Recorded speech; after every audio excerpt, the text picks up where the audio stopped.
I've got Would you lead us in- these down. in that invocation. Okay. And remain standing for the Pledge of Allegiance. Let us pray.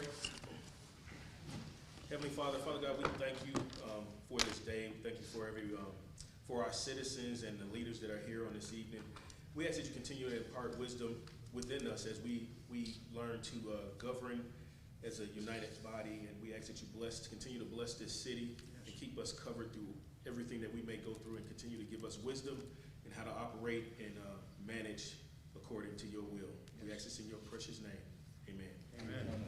Mr. France? Sir. I pledge allegiance to the flag of the United States of America and to the republic for which it stands, one nation, under God, indivisible, with liberty and justice for all. I'd like to have a motion to approve the consent agenda. Motion. Second. Mr. France, Mr. Liberty.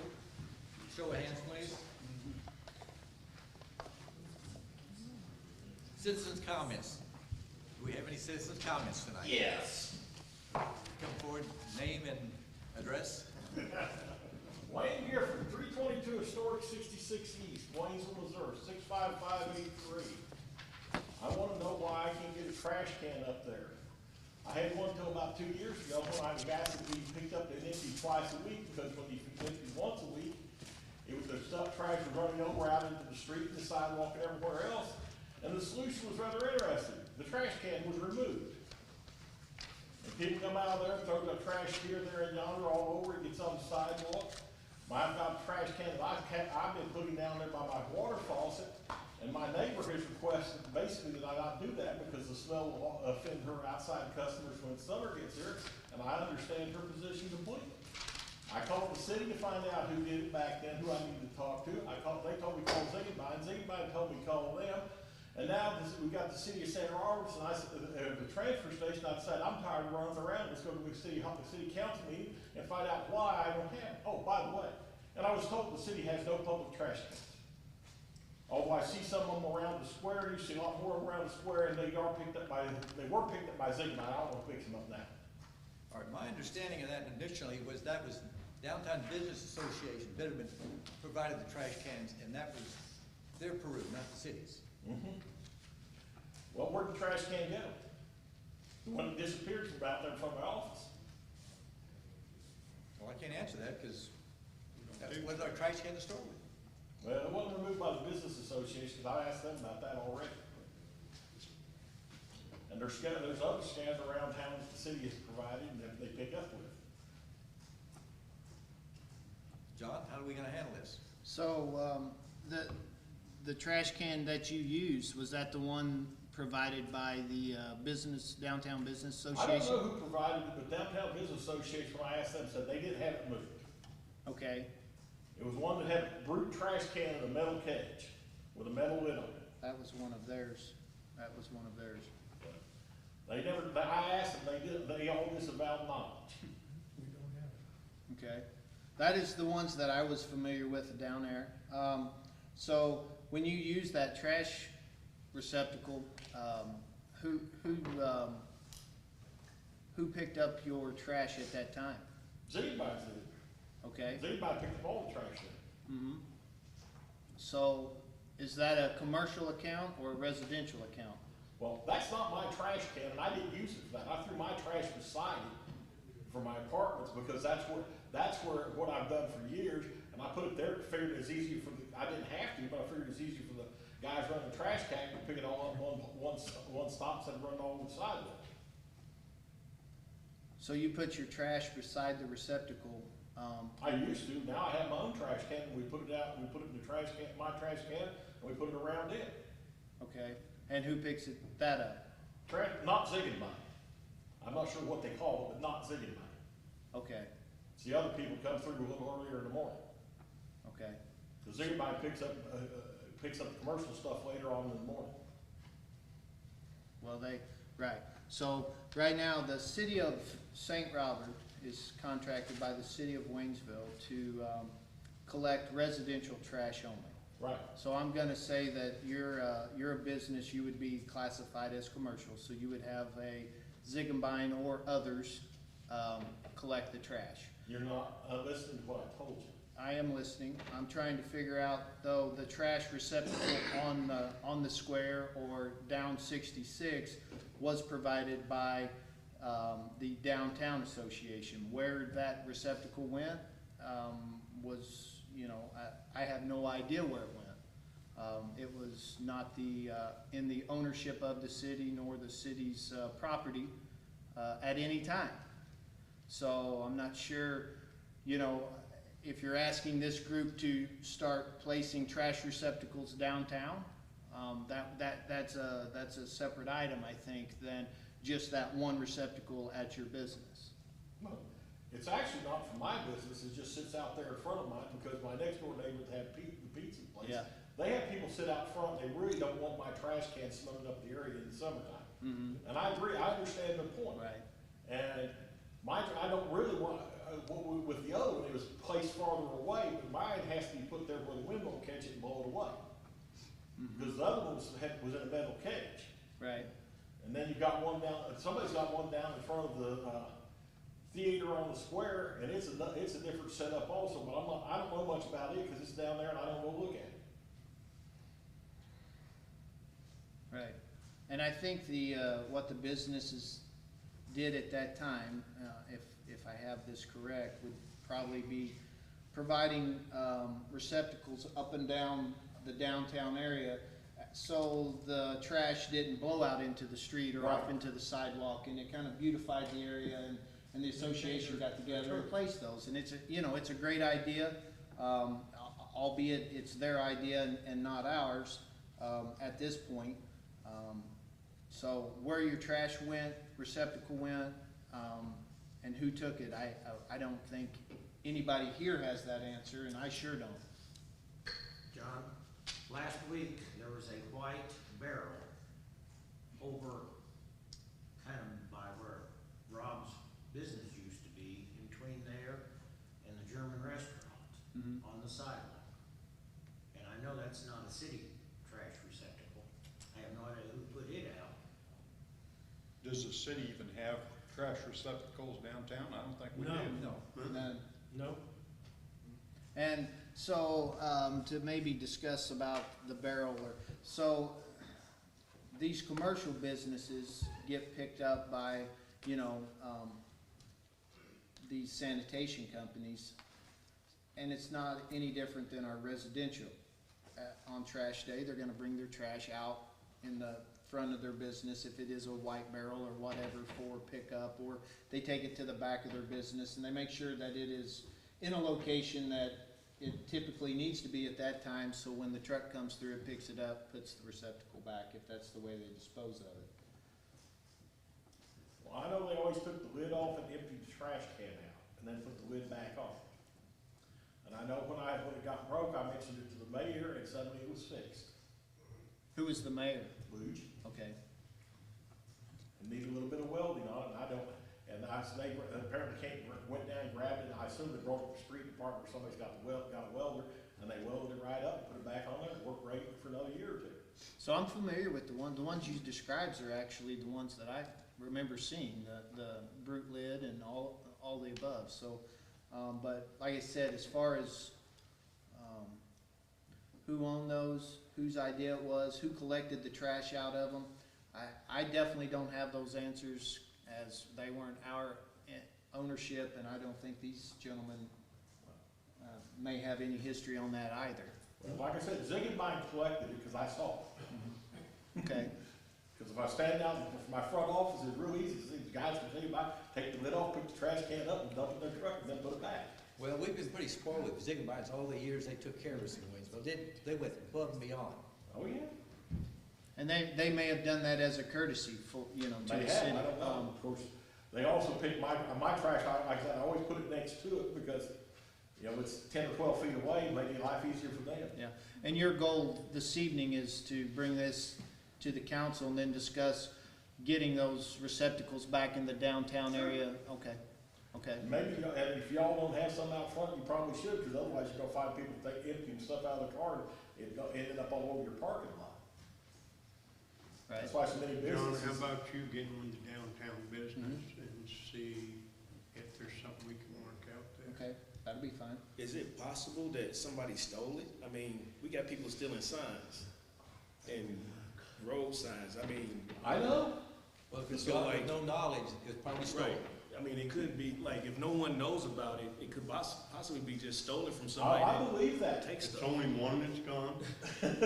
There's only one that was in front of my building that's gone. Cause I remember when I lived over on 28, I was doing some brush hogging, and I found 2 or 3 different road signs up, Well- thrown down the ground.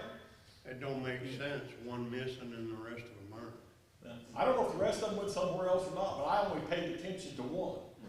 Cause that's the only dog I had in the fight. Well, Mr. Doyle's gonna get with the downtown business group and see what we can do to. Appreciate it. If they're There's gonna something maintain worked this out. project that they started, or what's gonna happen? Right, because like I said, it does, well, Ed remembers what it used to look like in front of my building. Yeah, I do. You remember, were you here when it was Chuck's, you were here when it was Chuck's place? I was here, I've been here a long time. Yeah, I know. Few days. And for those of you that weren't here when it was Chuck's place, say thank you. I see Mr. Farnham was there. I have described it on several occasions as I say it'd be called a dive, except the dives would complain. It was nasty. So, all right, Mr. Farnham? Yes. Lay down. Have a good evening. Thank you. You too, thank you. Any other citizens comment? Come on forward, sir.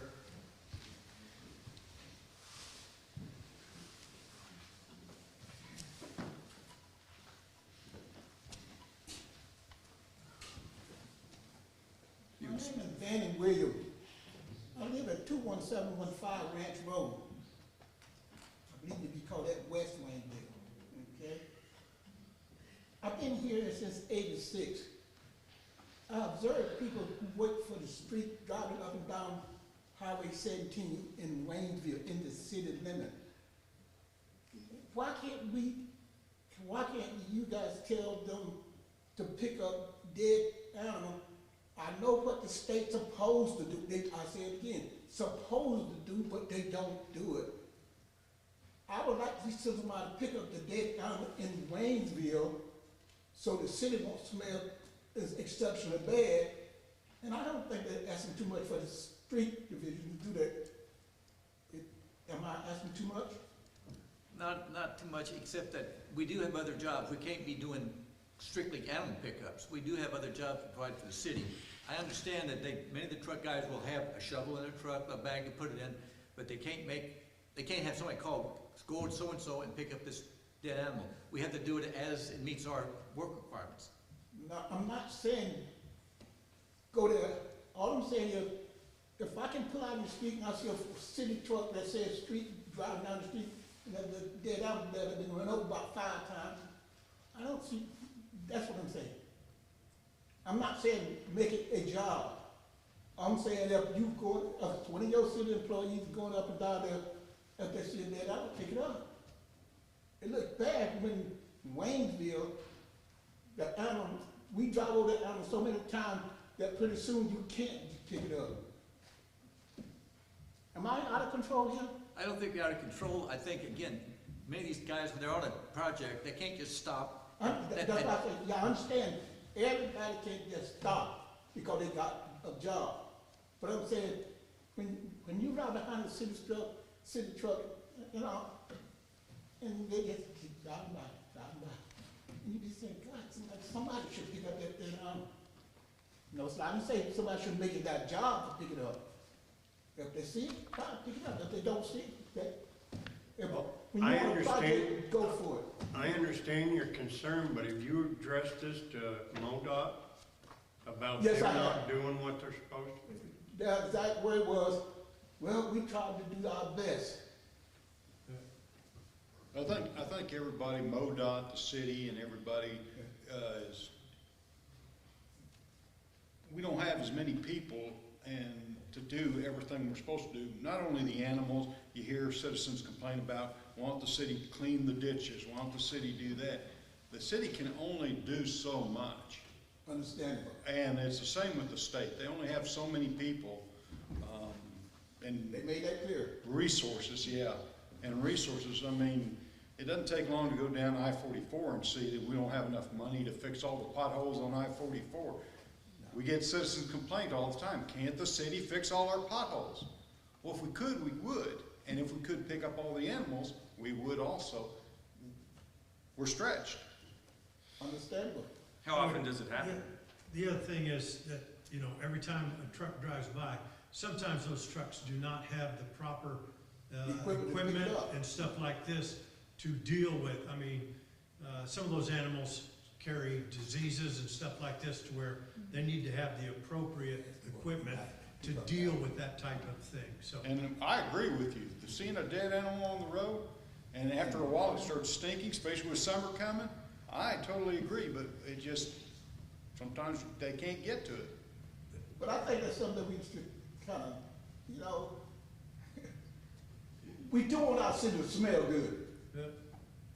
I've been there since '86, and I would love to see it smell good, and not smell like a dead Work animal. towards improving it. That's what we need to do. Yes.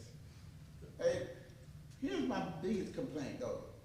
Here's what I like to talk to the city about. I called animal control. I says, I got a snake out here, could you come and get the snake? He says to me, no. I said, well, why not? We don't deal with live animals.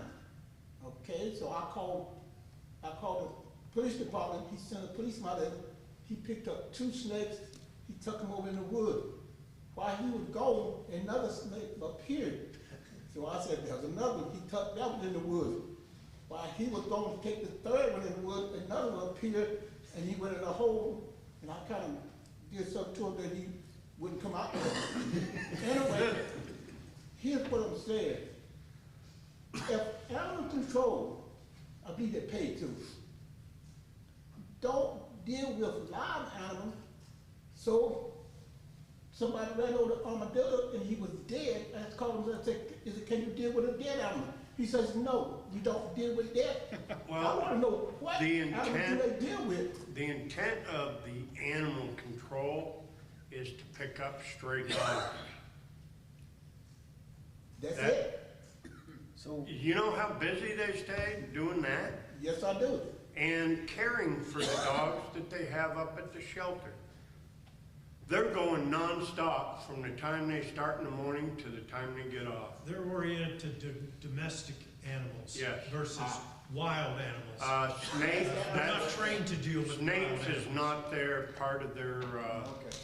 job. So if I get a wild, like. If I got a snake in my armadillo- driveway, I get rid of it. Yeah, I don't call nobody. you're good. I'm not saying you got to, but I take care of it myself. I don't think the city will allow me to shoot a snake. I never said that. But anyway.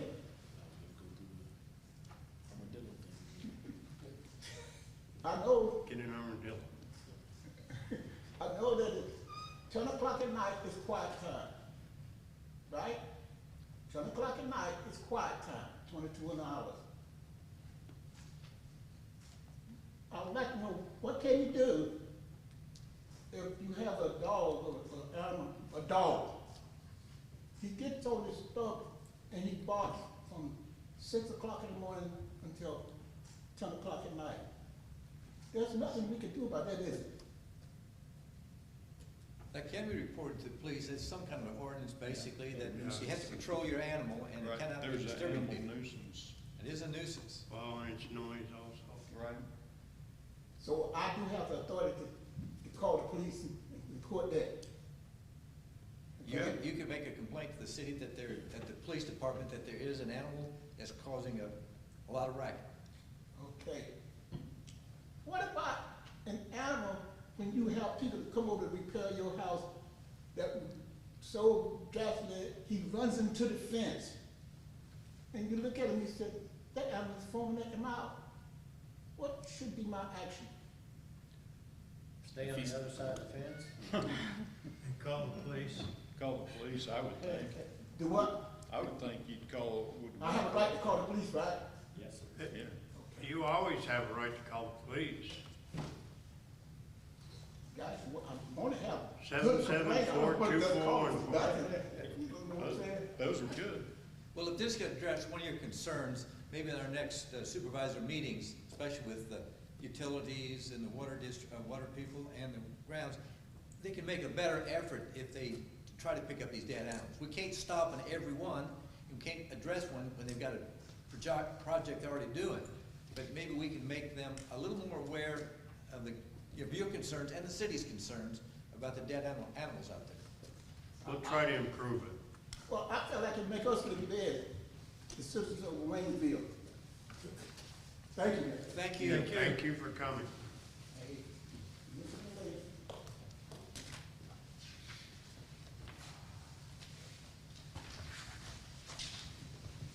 Business Spotlight. We're going to have a proclamation in honor of Beauty, Laughter Inspired Salon and Spa. Whereas in seeking an environment that would be nurture fun, accept, and beauty, the wonderful and talented women who took a chance and chased their dreams opened the doors to a most unique and magical salon. In the early 20s, Bliss was born, and whereas working hard and staying focused, the girls of Beauty, Laughter Inspired Salon and Spa have continually grown the business over the years, expanding to include boutique products as well, all while staying true to their humble beginnings, making sure every customer receives the individual care needed to make them feel at home has always been part of their excellent service. And whereas Bliss is a one-shop experience for all your beauty needs, from haircut and color to luxurious manicures and pedicures, the ladies of Bliss can do it all. The talented team of professionals can melt away your hectic routine and smooth away unwanted stress by offering the best massage therapy sessions tailored to your specific needs. And whereas the City Council extends its sincere gratitude to have such a wonderful and inviting business called the city home, and we look forward to the many years of health and happiness you will continue to bring to the great citizens of Waynesville. Now therefore be it resolved that I, Dr. Jerry Brown, Mayor of the City of Waynesville, do hereby proclaim that Bliss is the Business Spotlight winner of this month. Board of Commissioners report. Liaison. Park Board.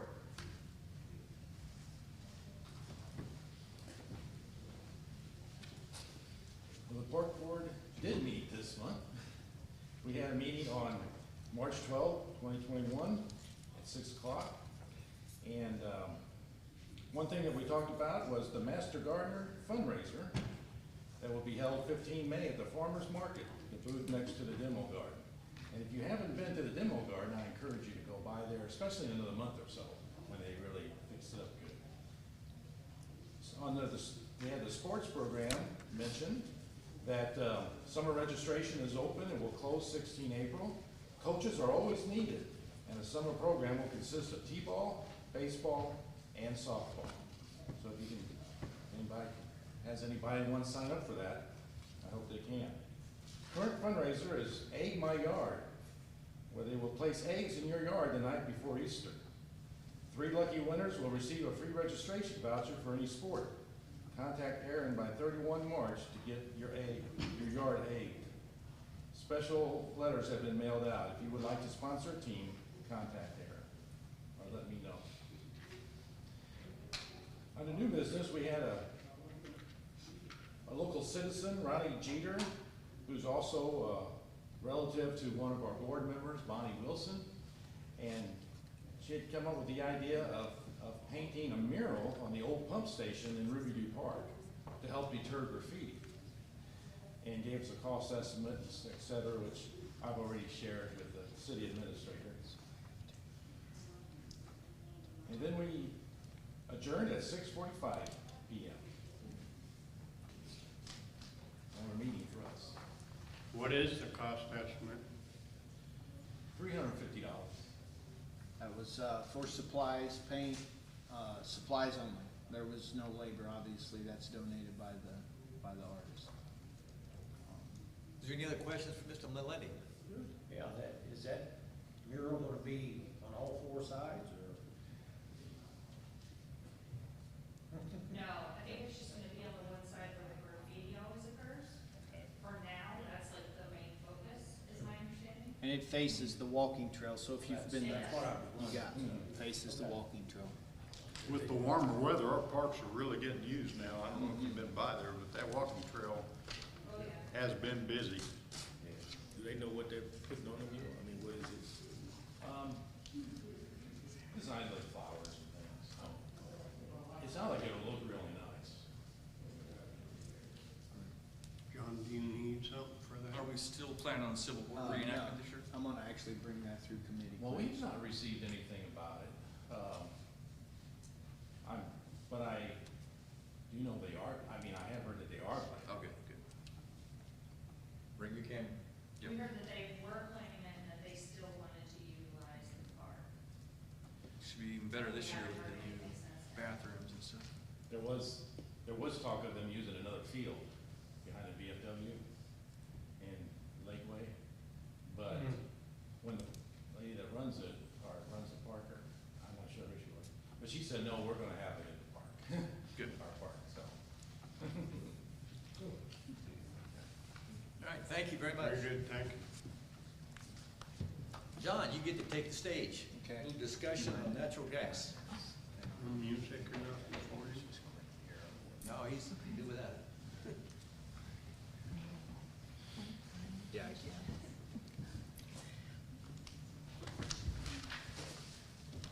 So, we're gonna do a little discussion on the, natural gas,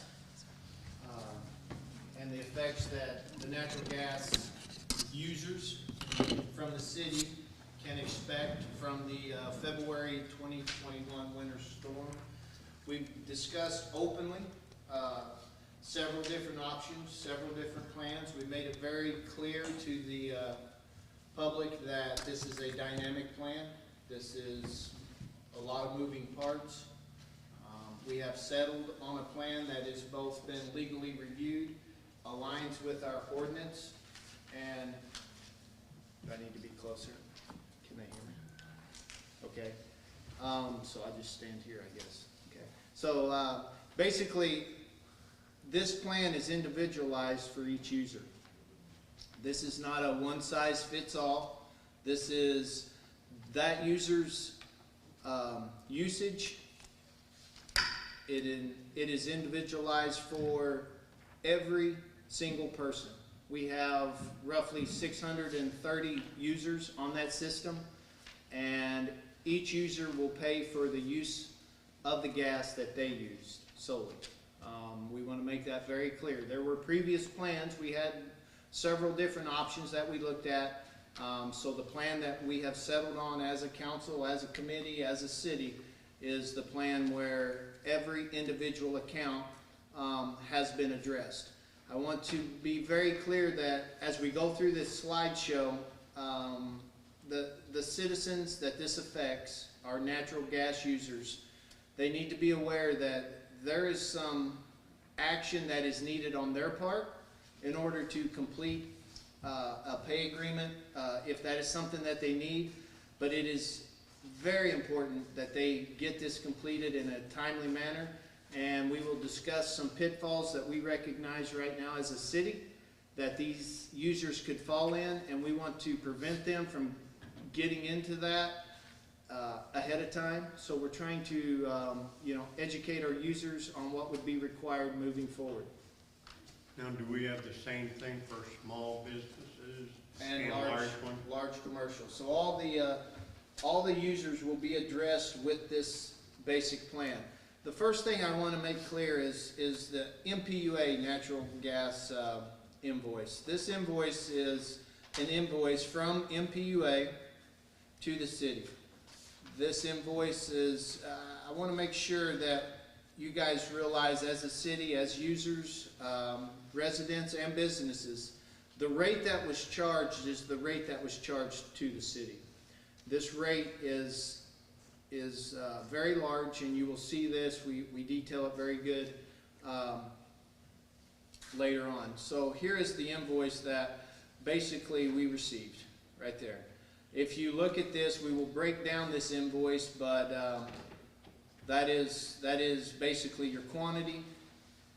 They measure gas as sold to the city in decatherms.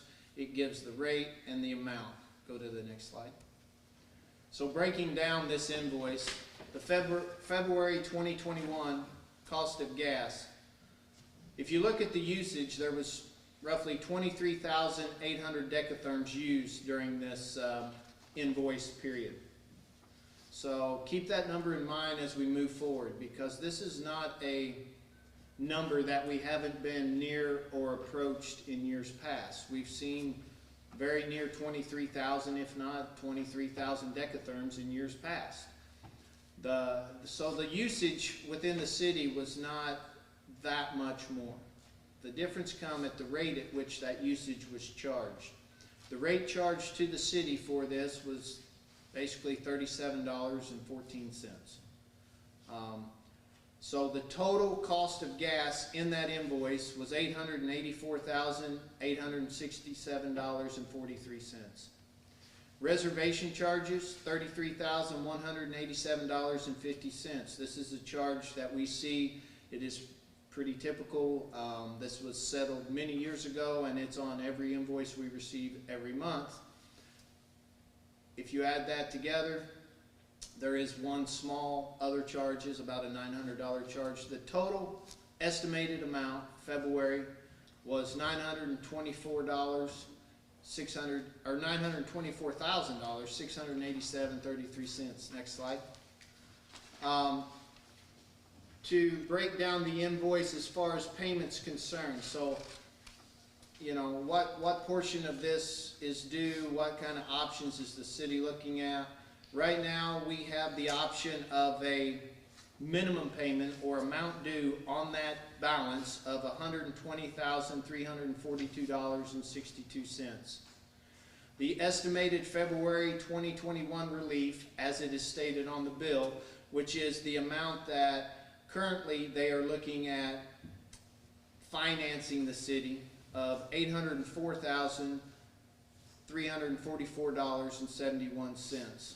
Again, the average cost of gas delivered to the city of $38.77, which is also noted on the invoice. Okay, so I told you to remember that 23,800 number.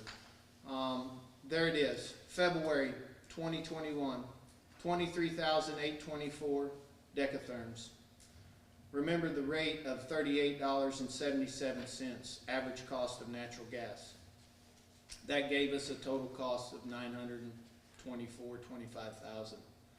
If we back up 1 month, in January of 2021, the city used 19,800, nearly 20,000 decatherms.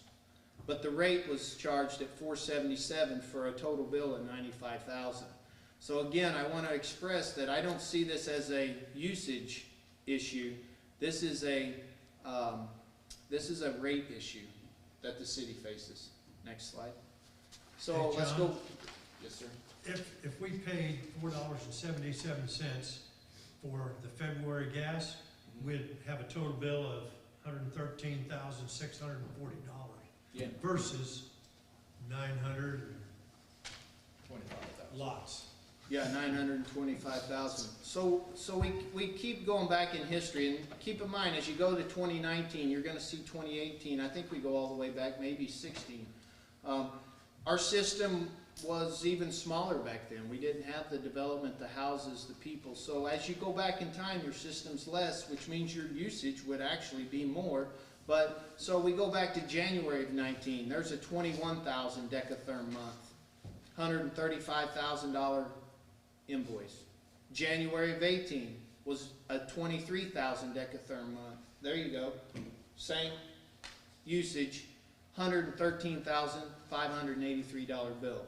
Again, I want to express that we don't see this as a city as a usage issue. This is a rate issue that was charged to the city by the suppliers. Next slide. 14, 15. You guys can look.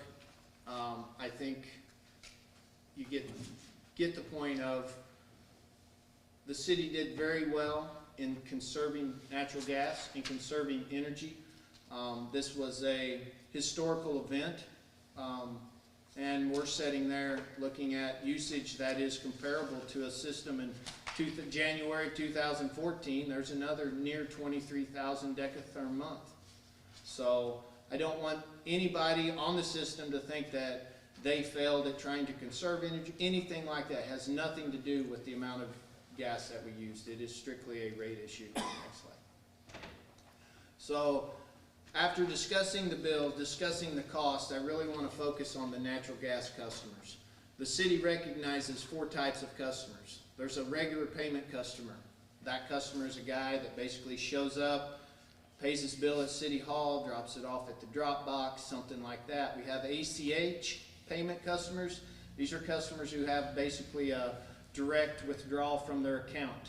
Okay? We have online payment customers who pay their bill online, obviously, and level payment customers. So we have a level pay such that these customers pay the same amount each month and their bill is paid. We're going to address each of these customers separately. So the regular payment customer, I want you to understand your bill. We mail these bills out to you. In the mailing this month, you will receive a pay agreement form with your bill. Okay? The minimum amount for a pay agreement will be $25. Okay, what's this mean? This means that you will pay the amount due plus an additional $25. So you must fill out this pay agreement. How do you do that? Bring it to City Hall. That is very important. Get the pay agreement to City Hall. Okay? These pay agreements require a signature, and they must be returned to City Hall so the pay agreement is on file for your account. Okay? Again, a minimum of $25. So that is as low a pay agreement as the city will accept. I think that is something that can be budgeted for most all of our users. Okay? Can it be more? Yes. There's a lot of questions here. We can accommodate pay agreements based upon your budget, but it cannot be less than $25. So if you want to go ahead and get the pay agreement finished and maybe pay an extra $100, $200, that's fine. We can accommodate that. I would like to state at this point that the amount that we put or carry over on the pay agreement, there will be no interest charged to any of the users for any of this extension of payment. No interest, no penalty, no nothing. It will be basically packed at no interest until the pay agreement has come to term. So, John, they're Yes, gonna sir. get mailed the agreement, right? In these regular payment customers who basically get their bill in the mail, yes, in that bill, we're going to stuff that customer with a pay agreement.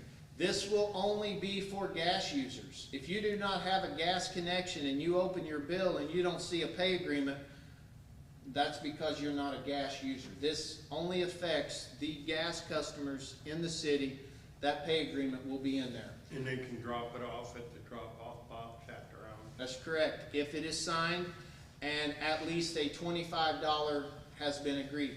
There's signature requirements on there by the city clerk and the utility clerk that services the customer, the utility supervisors. Tracy York will also have a signature requirement.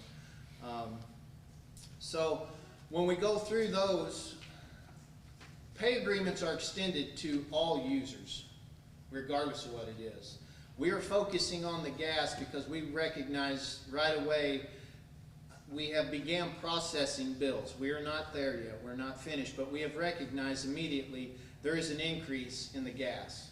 You will see an increase also most likely in electric, but that increase is due to usage, not rate.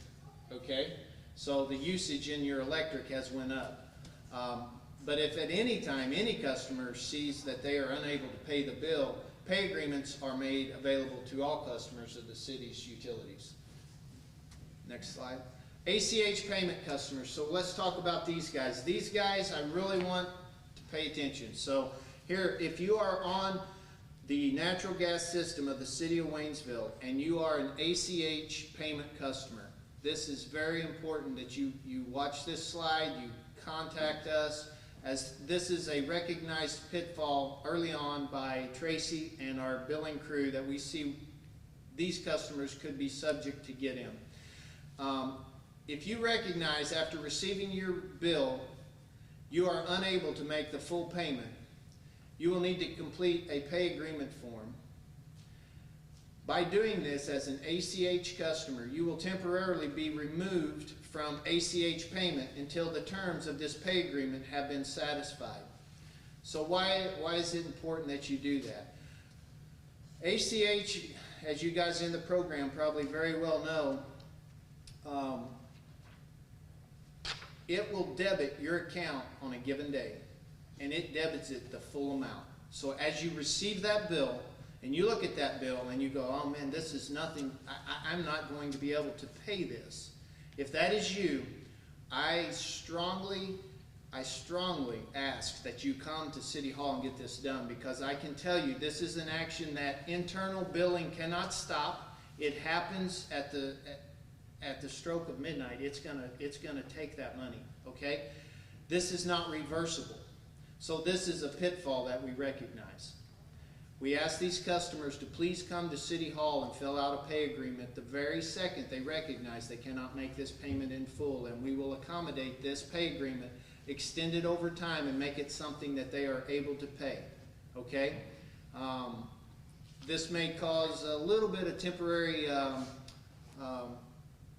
inconvenience to the customer by being off the ACH payment plan, but that is better than the alternative of, if you're truly not able to make the payment, if the funds are not available, it will overdraft that account. If it doesn't overdraft the account but takes most of the funds that you had available to live on that month, this is an action that we cannot reverse. We have asked, and it is not reversible. So again, these are the customers that I'm really reaching out to pay attention as we move forward the next couple days and weeks. Next slide. John, on this particular ACH, do they have to contact their lending institution, or can we, with proper documentation here, get that transferred? I can stop it here. We if we are prior to that deadline of, So we could assist them and Yes. temporarily move themselves in the ACH? yes. So online payment customers, again, an online payment customers, you're able to make that payment online over the internet. If you recognize you're unable to make the full payment, you need to contact us, as a pay agreement form needs to be filled out and filed on that account with the city. Level pay customers. So level pay customers may think they survived the initial storm, right? Because it is level pay. Guys, I'm going to tell you that this level pay will go all the way to the end, and we're not going to send out a notice or a warning. You still owe that amount, and when you get to the end of that level pay term, you're going to see a balance due that could be very high. We ask that you basically, keep an eye on what you owe. Contact City Hall. Call us. We are here to service our customers. That is our goal at City Hall every day. If you have questions on what this looks like, call us. We are currently working through, different scenarios for our users, whether it be residential, large commercial, small commercial. Call us. I don't care where you fall in that spectrum. That's our job. Again, as the level payment looks, you go through the year, and as you continue through the year, you do this level pay, but there's this balance back here that never did get paid, and you get to the end, and it will be a surprise. Nobody likes surprises, especially surprises like this. So again, we ask that you kind of watch that. We're telling you now that it exists and it's there. Go ahead. This is to all customers. This is to all 4 customers. Regular pay, ACH, online, level pay. If you are unable to make your full payment, it is the responsibility of the customer to ensure that a pay agreement form is completed, signed, and on file at Waynesville City Hall no later than April 12th, 2021. We're giving you till Monday, April 12th. Okay? The importance of that is When you hit the 13th, it's too late. We need that here by close of business on April 12th, okay? If you enter into a pay agreement with the city of Waynesville, the pay agreement amount is in addition to the current bill. So it's not that you're paying $25 a month, you're paying the current bill plus 25, okay? Next slide. Again, interest will not be charged or collected by the city for the amount due or unpaid balances through this pay agreement. If the customer leaves the address, very important, if the customer leaves the address, the remaining balance of the pay agreement will be assessed to the final bill of the account. So, very important bullet there. Failure to follow the procedures set forth by the city of Waynesville can and will result in utility shutoff for the account. Okay? We are setting out a lot of accommodations for our users because we realize that this is, you know, this is a financial burden that we're going to have to overcome together. Finally, the last thing, and this is probably the most important bullet of the whole slide, call us. If you have questions, call us. That's why we're here. 8 to 5, Monday through Friday. We will accept your call. We will do what we can to get you where you need to be. Okay? Next slide. The final thing is a sample bill. And we're going to have this slideshow out on Facebook and possibly other resources by hopefully tomorrow. We're looking at doing this sample bill. It's kind of important to go over. So this bill basically has City of Waynesville, account numbers all zero. This is just a mock bill we put together for our users to look at to see what's going on. The total bill was $427.73. I get this bill at the City of Waynesville and I can't pay that. I know I can't pay that. So what do? I call the City of Waynesville. That's what I'm going to do. That's what I'm asking our users to do. Call us. So I call the city. Next slide. They sat down with me up front, the utility clerks, and I fill out this form, this utility billing pay agreement. And we fill this form out together.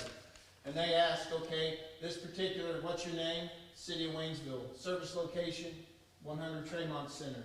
Phone number, account number. It asks for the reason that I'm applying. High natural gas bill. Okay, so we get all this filled out. They talk about additional details of the agreement. The total utility bill is $427.73. How much can you pay? What can I pay? I say I can pay $127.73. That leaves a remaining balance of $300. Okay? So my pay agreement now is $25 a month for 12 months. They make me sign right here. They got to be signed, right? So I sign it. I'm done. This isn't a long process. This isn't, stressful in any way. Come in. We work with you. We discuss it. We'll talk about it. Call us. It's important you get here because, again, some of the actions that happen after Monday of April 12th are irreversible, and I can't fix, and I don't want to get to that point. Okay? So I would ask any questions from council. The length of this particular one, your mock bill is 12 months. Correct? Is that going to be the standard? The standard will be, I don't want to exceed 3 years. I would like to keep it less than 36 months. That's what I would consider. Because some people couldn't afford to pay it in 12 months. That's Right. So we're going to go minimum amount $25. If that extends beyond 3 years, then we might need to bump up the minimum amount so we don't extend beyond 36 months. Very good. I think most people are going to want to know why the rate was so much higher. So that's going to take somebody much higher than my position to tell you that. Right now, all indications, it was a supply and demand issue, and they possibly had future markets go wild, and they buy basically today's gas, tomorrow's gas on the futures market, and once you get in tomorrow and the next day, they're trying to buy enough gas to supply the demand, and the prices went up. That's one version. Right now, I'm not sure. I know there are several potential litigations out there to see as to why this rate really increased. But I will tell you, it's my research, it is the highest rate charged to the city of Waynesville ever, by a lot. I understand some of the natural gas pipelines were shut down because of a lack of electricity, because of. Some of the supply issues was frozen wellheads. I've heard a lot of things. Myself personally, I don't know. I don't know where all that lays. I'm just telling you that that is the amount that was charged to the city of Waynesville. I have seen other cities. No, they come out $6, $7. I've seen cities in Texas 400, 500, 800. So I'm not getting into that. It's an individual region and pipeline and supplier issue. And depending on who they are, where they are, and demand, they pick their rate. And this just happened to be ours. Down in Texas, in that one area, it was $225. So that's where you saw those people getting those 7,000. Per decatherm. Versus over $40. Versus our 37. Yeah, 37. 44. I mean, so, thank God we weren't more, but it is due and payable. Thank you, John. Standing committee reports. Utility, Mr. France. Okay. As Mr. Doyle has already talked to some of the extraordinary level of billing that we received, $924,687.33 natural gas, $1.33 million for electric. I would tell you that I've been in charge of utility committee for about 12 years. We've never had anything like this, but I will tell you, we've had other times where bills have been extraordinary, and we as a city have always, and let me say always, been willing to work with our constituents and our customers to help them out. This is just one more instance that we're doing that.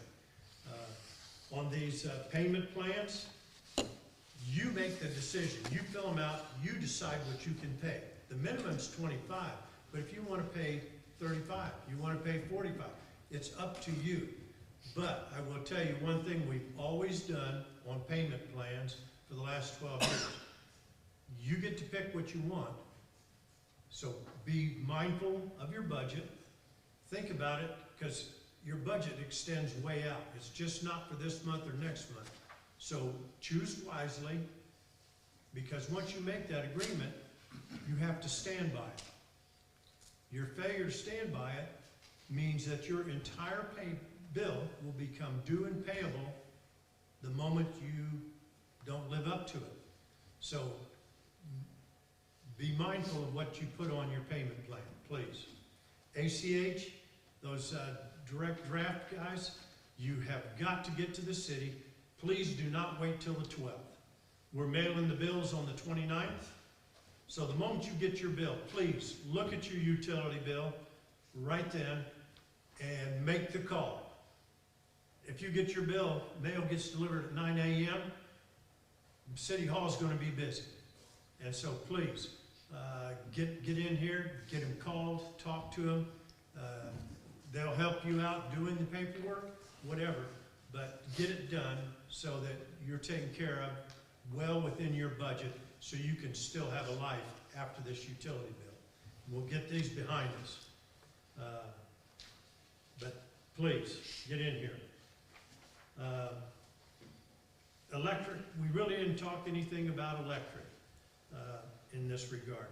And that's because last October, we started, as a city, having a rate study done by Toth Engineering out of Springfield.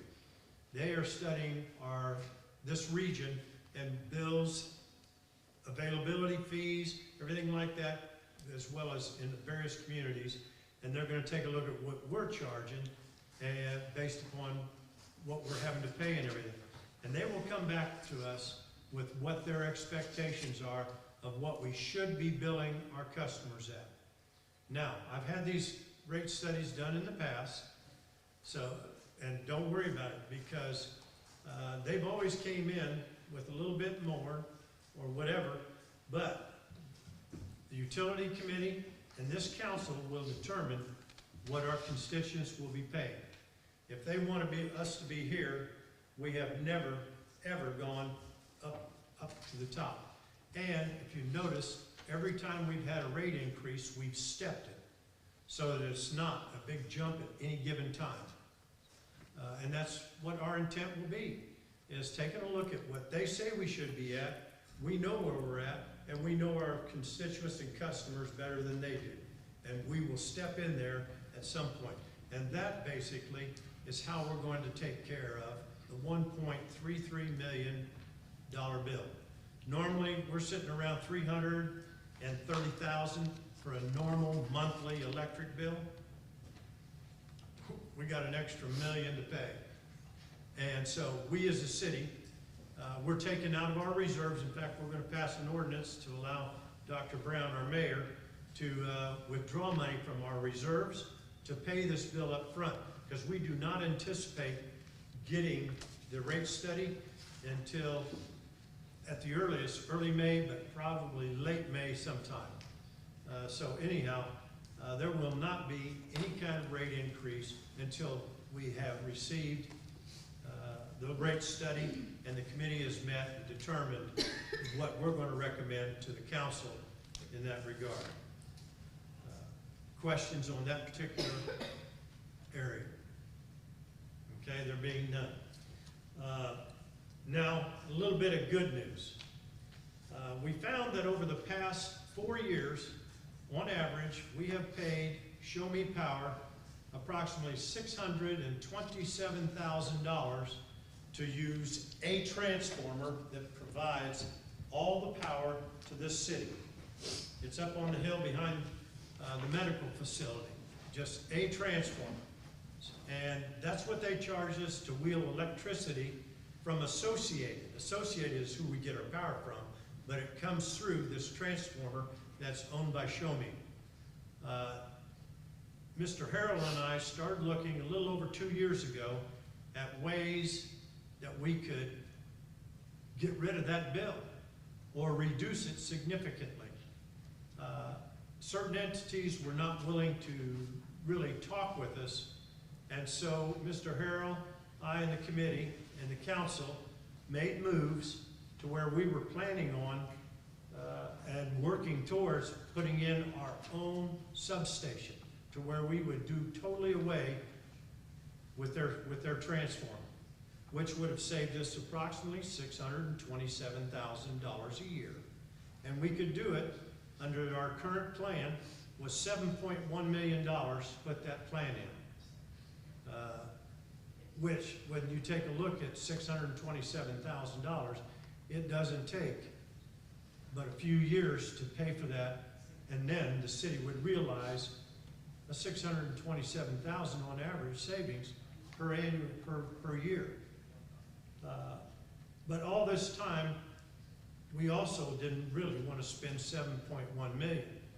But it took us moving through all these steps to get Show Me Power to come to the meeting table with an honest working agreement that we would consider. And we finally had several meetings. We were meeting with Mr. John Twitty, John Grotzinger from MPUA, Mudgmuck, John Doyle, myself, Finance Chairman Clarence Liberty, Adam Toth from Toth Engineering, who is our electrical engineer company. Show Me was represented by the CEO, John Richards, and he also had his engineer, Case Bullock. Associated Power CEO, Chris McGee, was also on the conference.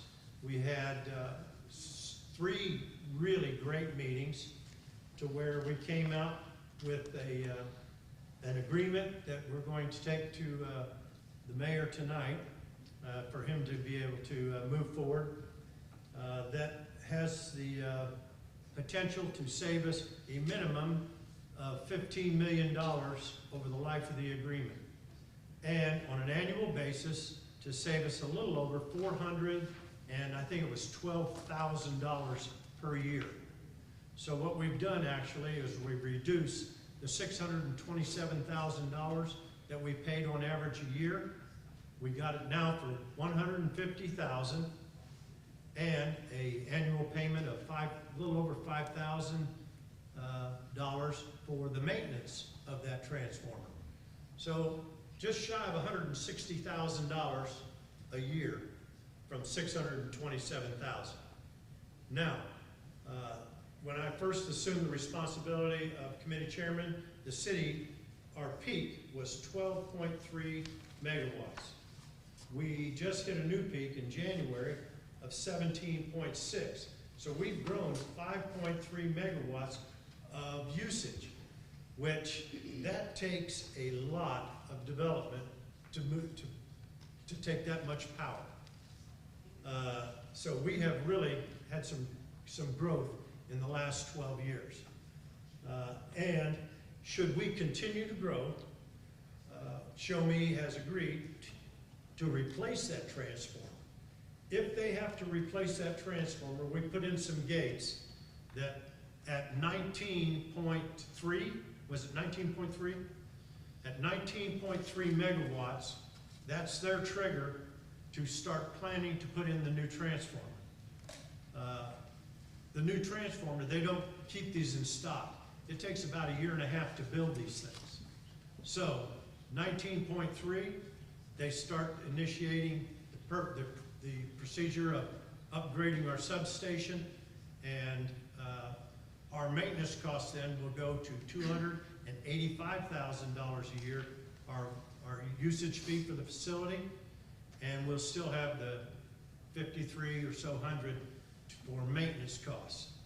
But that keeps us from spending $7.1 million right now. And then doing all the maintenance and stuff like that on our own. So we're very pleased with how this worked out. Because of how much time was spent in regards to the gas and the electric discussions, I did not have any department updates. We had no other business. We did have necessity to go into closed session, which we went into at 4:36 p.m. We came out at 4:57 p.m. and we adjourned. Subject to your questions. Michael, one thing, you did a very good job of explaining what we've gone through the last several years, and it's not an easy process, but in the long run, it is going to benefit the city itself in our growth. Yep. I would say one other thing, and that is we've been dealing with the sewer district for about 18 months. We've had several meetings, and we thought we had an agreement. I'm still working with them, as well as Mr. Doyle. Once we can come to a firm understanding, it will come to the committee and then on to council. But that's just another difficult hurdle to try and cross. So that's coming at some point in time. We've been dealing 18 months, working hard, so. We're almost there. We're working. Economic development, Mr. Farnham. Okay, we met on March 9th. Meeting was called to order at 5 p.m. We had no citizens' comments. We approved our minutes from the previous meeting. Very light schedule. We talked about FEMA COVID relief funding in lieu of some monies that we didn't receive otherwise. We did talk some about Biden's $1.9 trillion relief funding that has been passed. And we picked the business for the month of April, which will be Price Cutter, and Rocky Top Pets for May, and Draken Food for June. We heard earlier about the WSR Summer Sports. I don't need to repeat that. And we adjourned at 5:29. It was just a very light meeting all the way around. So. Any questions from Mr. Farnham? Police Committee, Mr. Liberty. Meeting was called to order at 3:30. Citizen comments. Bill and Michelle Lippy stated that every winter they got their neighbor complaining about their dog being tethered for over 10 hours, which the ordinance states 10 hours. They brought pictures and did a very good job of explaining it to us and showing us that that dog has a heated doghouse. There's no way that the dog was in any danger because of the cold weather. That was discussed with the committee and Mr. Doyle and Chief Cordova, and we came to the conclusion that we did not see any kind of problems there as far as not writing them a citation for it. They're taking very good care of the dog, and I discussed that maybe we need to look at changing some of the verbiage to make it tailored more towards that, and Chief Cordova had stated he'd brief his officers on what we discussed and what we came to the conclusion of. February 11th, meeting minutes were approved. Grant update, DWI saturation grant has been applied for. The amount requested is $15,220. That amount requested includes overtime pay for officers and cost for equipment. HMV, Hazardous Moving Vehicle Enforcement Grant, has also been applied for $14,078. And another grant request has been made through Regional Homeland Security in the amount of $780, and this is to reimburse cost of installing the equipment. Employee and personnel update, the new officer, Waynesville's newest officer, Casey Chapman, has been removed from his field training. He successfully completed that. Corporal Josh Hazel has been moved to swing shift, where he will be supervising more people than he did initially. And Officer Kyle Prock, who's been with us for many years also, he went to the Missouri Highway Patrol Supervisor Training. Thank you, Chief. Police Department updates, 2021 St. Patrick's campaign runs from March 13th to the 20th. And this is focused on DWI. Other business, Mr. Doyle would like to thank the Police Department and Animal Shelter for all their hard work. There was a need for closed session. Committee entered closed session at 4:15. We came out of closed session, having no further business, meeting adjourned at 4:42 p.m. Next scheduled meeting, April 8th at 3:30. And I would like to thank the Lippies for coming in. We encourage our citizens, if they have issues or if they need things clarified, come to the committee meetings. We'd be more than happy to answer those questions for you. Any questions, Is that Mr. it? Liberty? Chief, I think Mr. Officer Prox, this will be his 10th year with us. Do you know the actual date of the month? No, off the top of my head. I know it's probably either this month or next month. He's been with us for 10 years. Good, Roads and Grounds, Mr. France. good. I called the meeting to order on 4 p.m. on February 4th.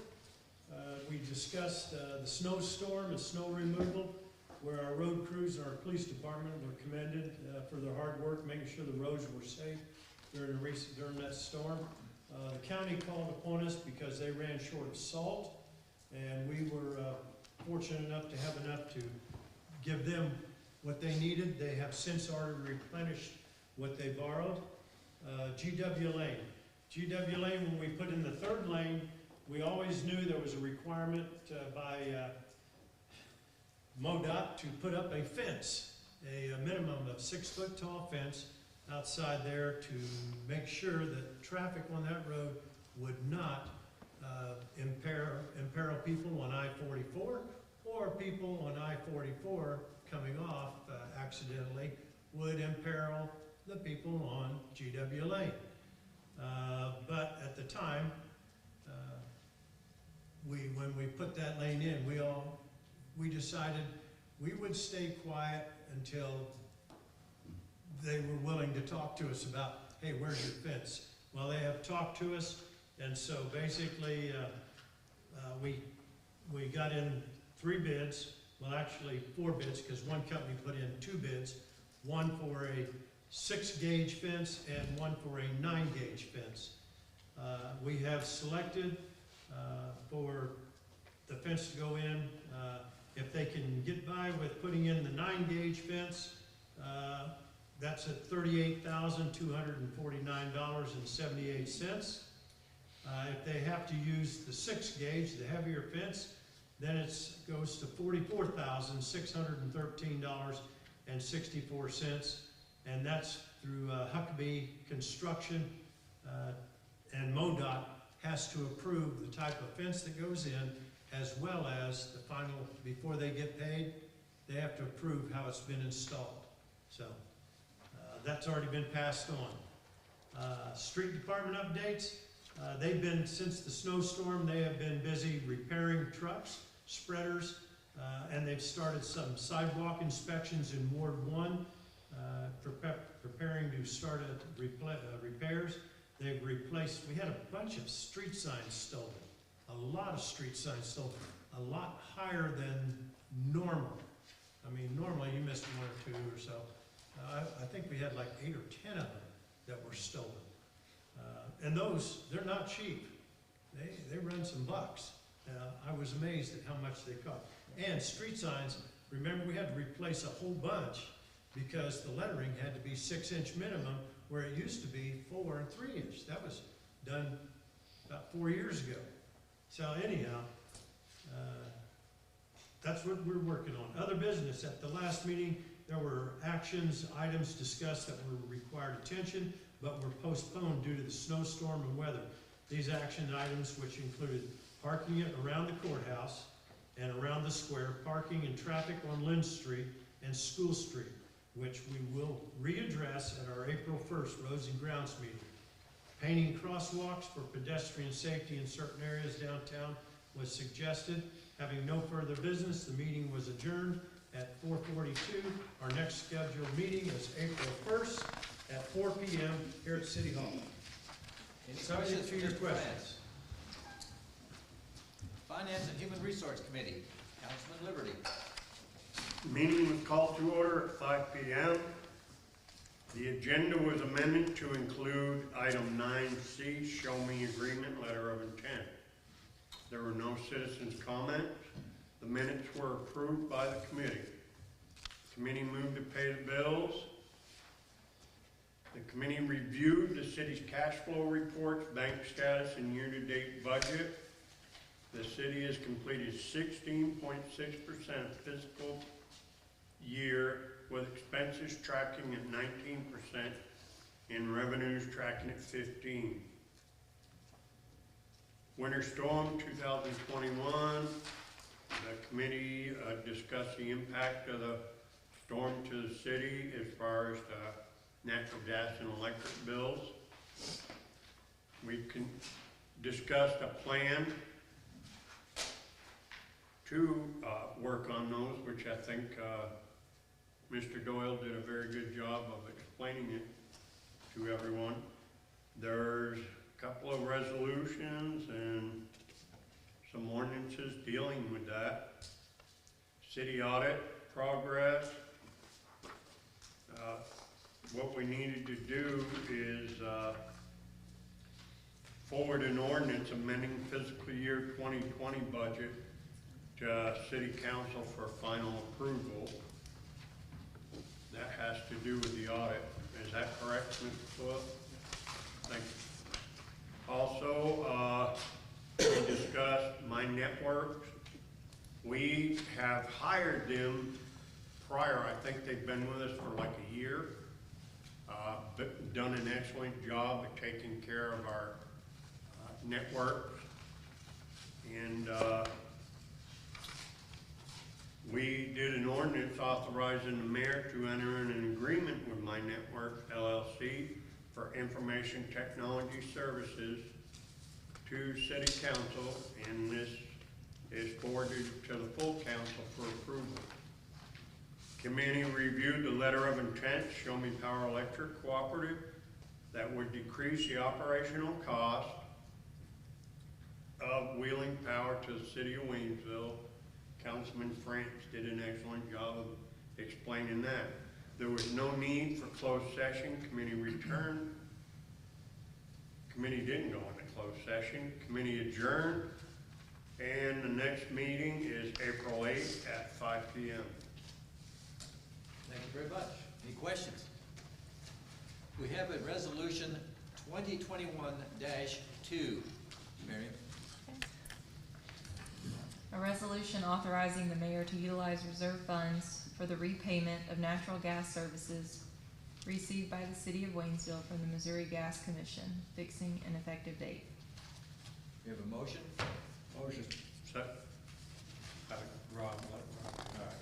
And roll call vote, please. Councilman France? Yes. Councilman Conley? Yes. Councilman Liberty? Yes. Councilman Rice? Yes. Councilman Curtis? Yes. Councilman Wilson? Yes. Councilman Farnan? Yes. Thank you. It passes. Resolution 2021-3. Miriam? A resolution authorizing the mayor to utilize reserve funds for the repayment of electric services received by the city of Waynesville from the Missouri Public Electric Pool, fixing an effective date. I have a motion. I'll make a Motion. Mr. Wilson?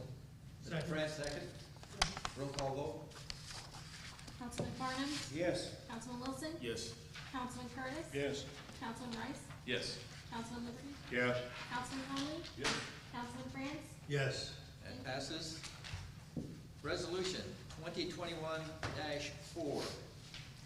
A resolution of the city of Waynesville to support a letter of intent with Show Me Power Electric Cooperative for a facilities use agreement. Motion? Motion. Mr. France? Second. Mr. Curtis? Roll call vote. Councilman France? Absolutely. Councilman Conley? Yes. Councilman Liberty? Yes. Councilman Rice? Yes. Councilman Curtis? Yes. Councilman Wilson? Yes. Councilman Farnan? Sir? That passes. Bill 2021-13. Mayor? An ordinance amending the fiscal year 2020 budget, repealing conflicting ordinances, fixing an effective date.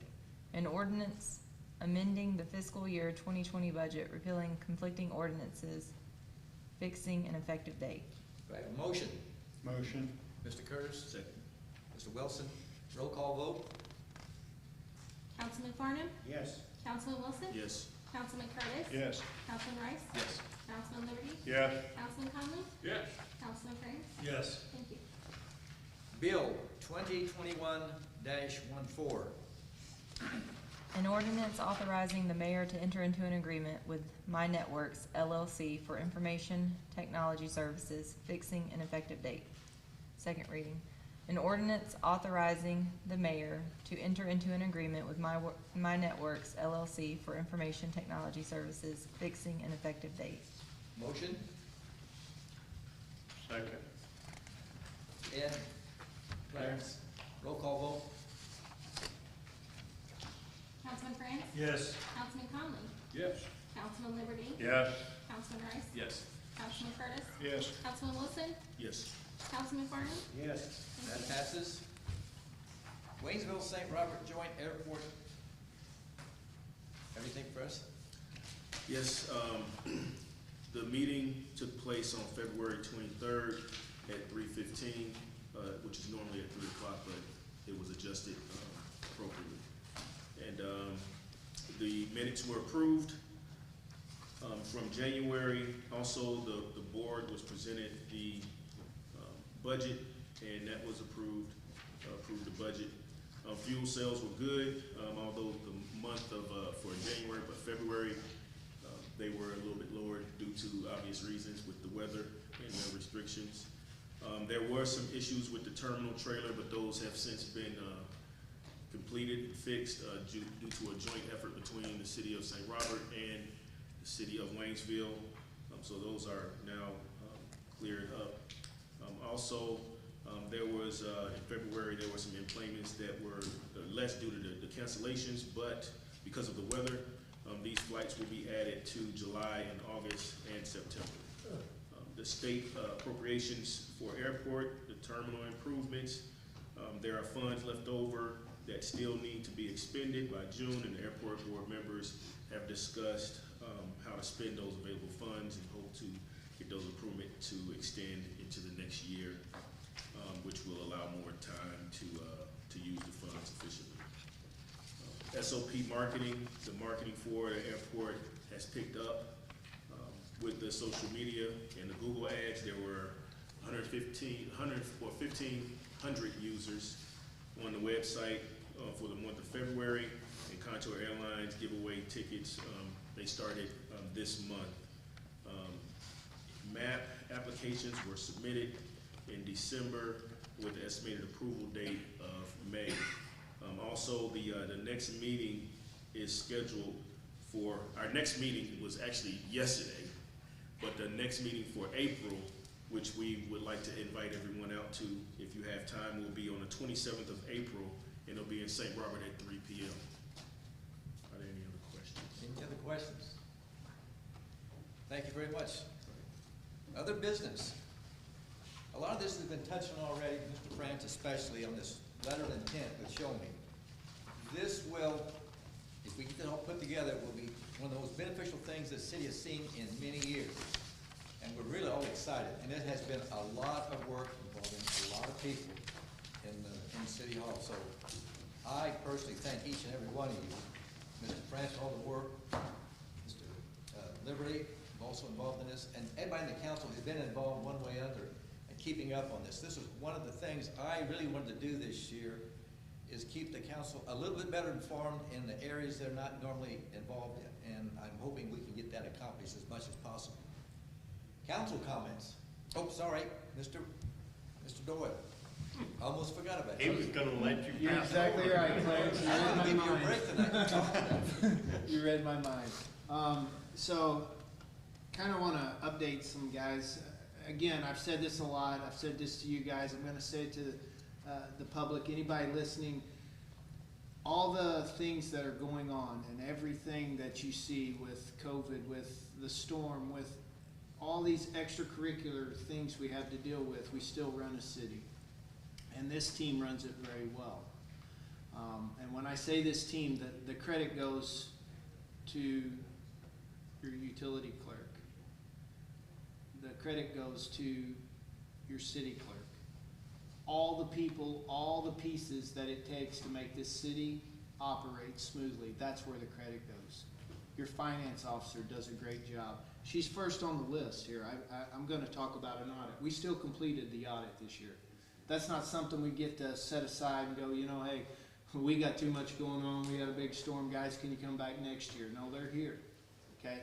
So there's a lot of things that this group does that sometimes we overlook or take for granted. I take for granted a lot of times. So the auditors have completed the on-site portion. It was the update I got prior to them leaving was we had an incredible audit. Very few items were not completed. It was really amazing what we were able to do with, it seemed like such short time, and they just pull it off. So I want to thank Amber, our finance officer, for the hard work that she did there. Again, the electric agreement, we've talked about that, the amount of time that was spent by everybody. Greatly appreciate it, and I think that is a sign to the people in the city that we are working here very hard to improve and to solidify, you know, future finances. That is how we are driven. The utility bills, you know, when this was written, we obviously didn't have all the information, but we spent a lot of time, and that time was for the end user, for our residents and businesses within this city, to ensure that this burden didn't just fall in their lap and you deal with it. This was something that we took very seriously and are concerned about. Again, we talked about the quantities and things that we've seen. Future CARES Act money, you know, there's potential there. That's one of Councilman Farnham's favorite topics, and I love to discuss that with him. It never gets old. I'm going to end in talking about a department that we seldom talk about, and that's the police department. Generally, when you hear about the police department, it's a complaint. It's negative, okay? So, two exceptional members of the Waynesville Police Department team have taken steps to further their leadership. Clarence Liberty hit on this earlier. They further their leadership roles within the department. Both Kyle Prock and Josh Hazel have been working very hard and basically continued their dedication not only to the department but to the city. Okay, so just gonna kind of put their guys' name out there. They accomplished training. Josh has went to a swing shift. He's kind of providing leadership skills now to 2 different shifts. Very proud of these guys. Great employees, and look forward to see what you know, they're capable of in the future. So I'm going to end with that, and everything else within my report has pretty well been discussed. Council comments. Mr. France. I would say, please, when you see your utility bills, please, when you come to City Hall, don't take out any frustrations on the ladies up front. They are not responsible for your bill. They're here and will and are willing to assist you in taking care of getting your bills straight so that you can handle it. So please, be nice.